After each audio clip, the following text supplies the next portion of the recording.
Selamat pagi saudara-saudari semua. Mari kita menyanyikan satu lagu bernama Firman-Mu. Firman-Mu berita bagi kakiku, terang bagi jalanku.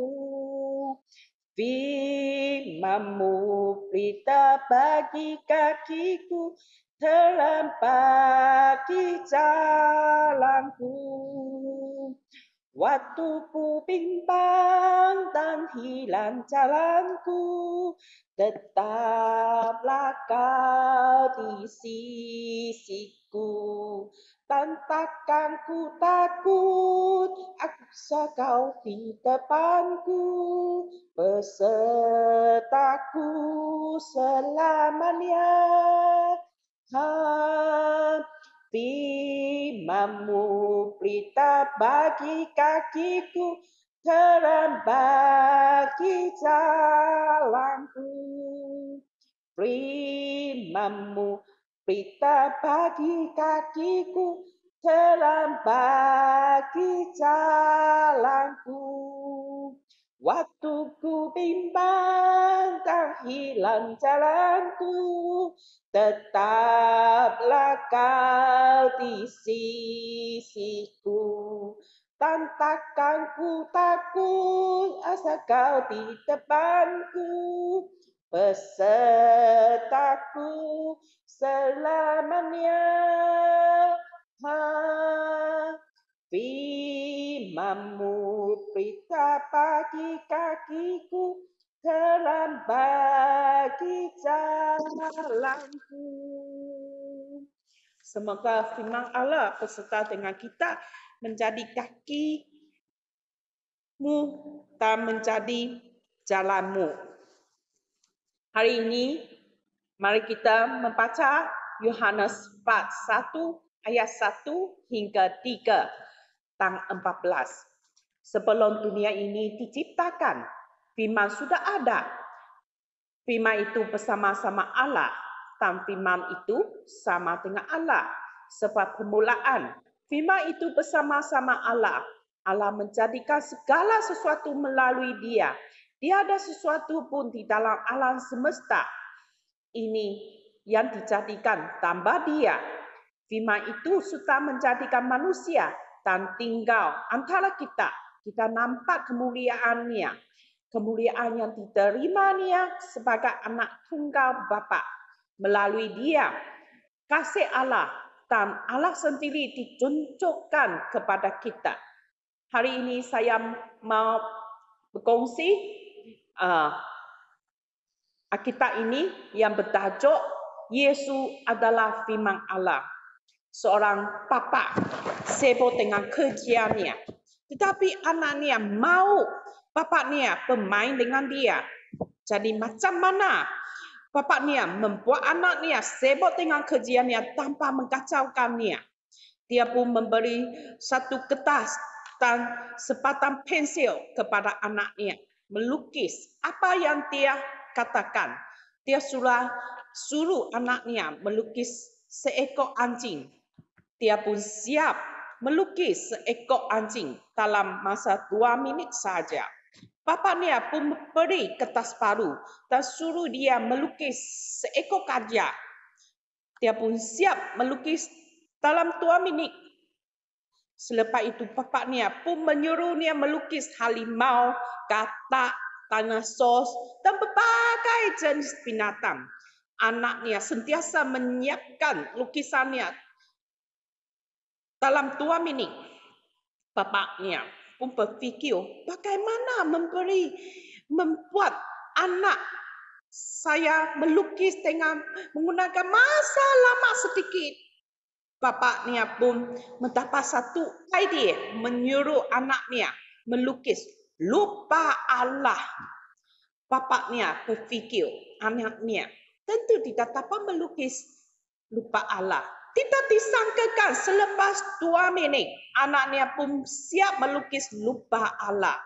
Bapaknya pun geram hati dan bertanya kepada anaknya, mana ada orang tahu lupa Allah? Selepas anaknya mendengar kata-kata bapaknya, dia bangga dengan lukisannya dan berkata kepada bapaknya, orang dulu tak tahu bagaimana lupa Allah. Sekarang mereka akan tahu bagaimana lupa Allah kerana saya telah melukis lupanya. Saudara-saudari, banyak orang seperti budak itu menggunakan imajinasi mereka mencipta lupa Allah dijadikan patung berhala supaya orang-orang menyembahkannya. Sebelum saya menjadi Kristian, saya pun pernah bertanya, "Hei, dunia ini begitu mana Allah? Mana satu Allah benar? Begitu banyak patung berhala." Agama Buddha beratus Allah sendiri. Agama Hindu pun ada Allah sendiri. Agama Islam pun ada Allah sendiri. Mana satu yang benar-benar Allah yang esa? Bagaimana perangai Allah?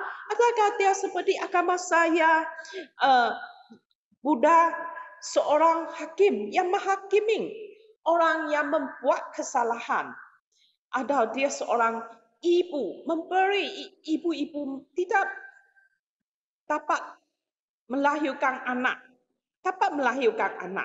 Atau seorang yang kaya raya yang memberikan orang-orang yang meminta uang, dia bagikan uang kepada mereka.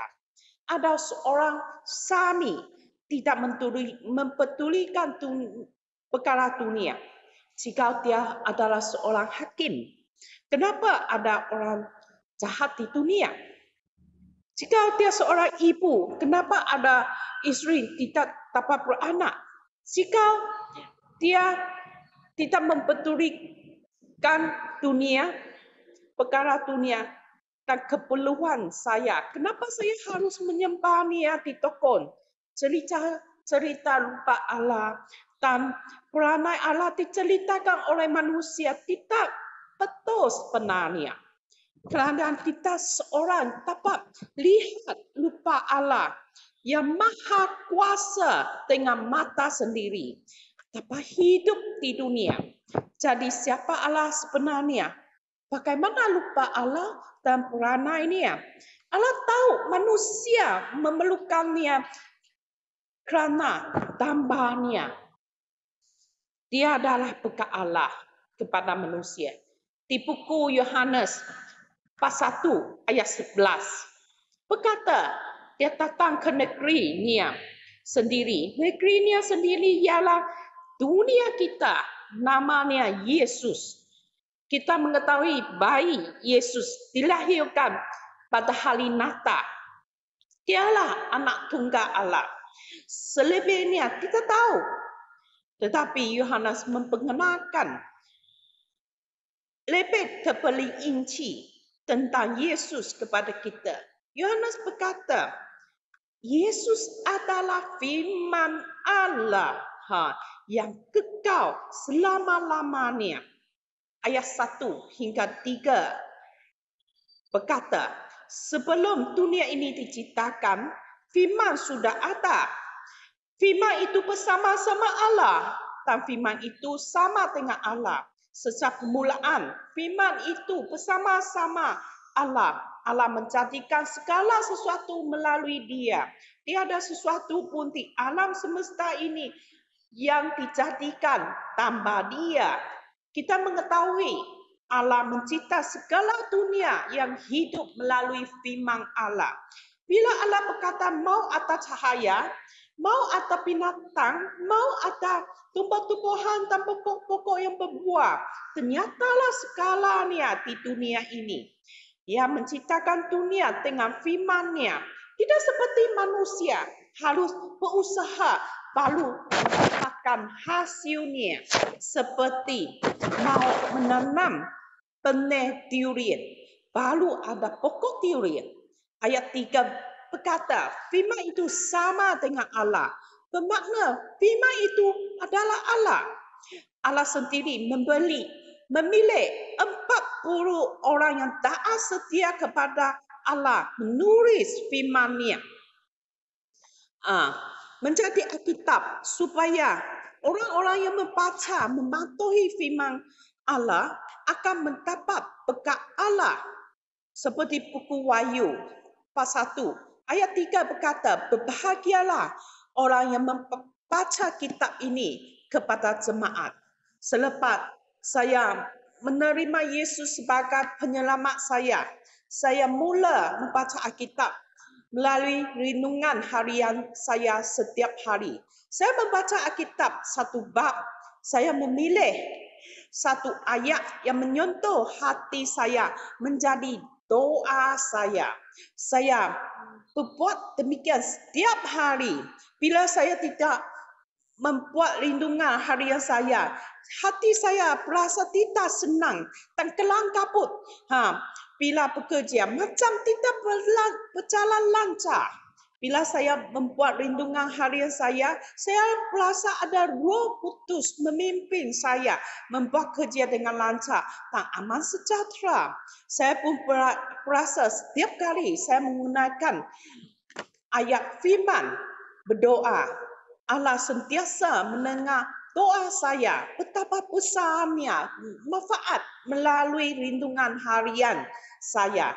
Saya masih ingat pada masa bila saya mendengar kematian kakak saya. Saya berasa sedih. Tetapi lebih sedihnya ialah kakak ipar saya.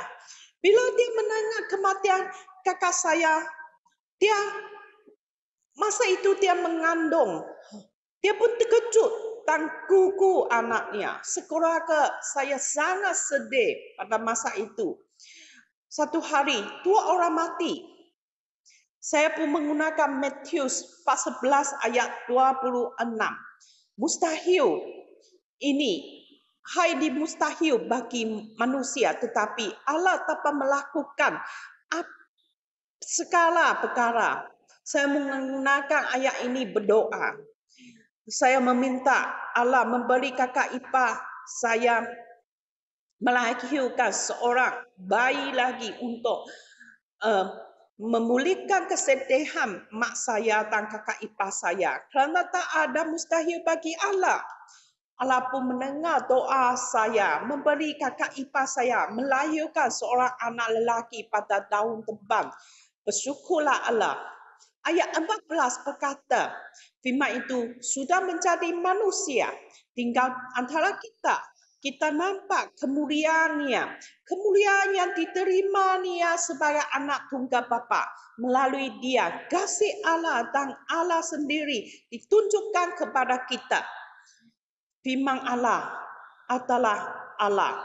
Dia menjadi manusia untuk menunaikan hasrat Allah Bapa, menyelamatkan manusia dari kematian, memperolehi hidup kekal dan sejati. Sebelum sampai masa dia berbuat demikian, Yesus adalah firman Allah. Oleh itu, bila firman Allah keluar dari mulut Yesus, ternyatalah perkara tersebut. Bila Yesus keluar memanggil 12 orang menjadi pengikutnya.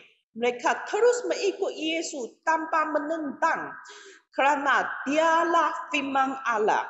Bila Yesus berkata kepada kedua askar itu, pulanglah, apa yang kamu percayai ini akan berlaku. Hamba kedua askar itu pun sembuh pada saat itu. Bila Yesus bangun dan menenggil angin dan ombak itu, dengan segeranya tasik itu menjadi tenang sekali.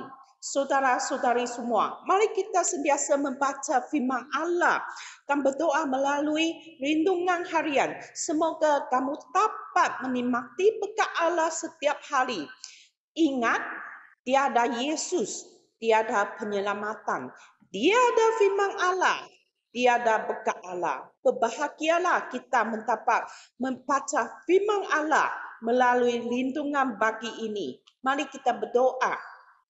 Allah Bapa di syurga, kita bersyukur kepadamu kerana Engkau sentiasa mengasihi kita setiap manusia. Melalui Yesus yang Engkau berikan kepada kita, kita memperolehi hidup kekal dan sejati. Melalui firman-Mu yang tertulis di dalam Alkitab, kita memperolehi berkat-Mu dan kebijaksanaan-Mu. Semoga hati kita sentiasa haus kepada firman-Mu, taat setia kepada kehendak-Mu di dalam kehidupan kita setiap hari. Allah Bapa di syurga, kita akan hidup selamat dalam pandemik COVID-19 kerana Engkau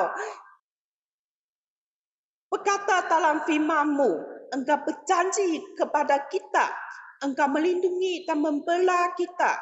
Kita percaya kepadamu, percaya kepada firman-Mu. Engkau menolong kita dan menghilangkan hati kita. Kita memuji-Mu dengan lagu kesyukuran. Engkau melindungi umat-Mu. Ya Tuhan, selamatkan umat-Mu. Berkatilah kita yang menjadi milik-Mu. Jadilah seperti gembala bagi kita. Dan jagalah kita selama-lamanya. Dalam nama Yesus Kristus, kita berdoa. Amin. Sekian. Selamat berjumpa bagi esok.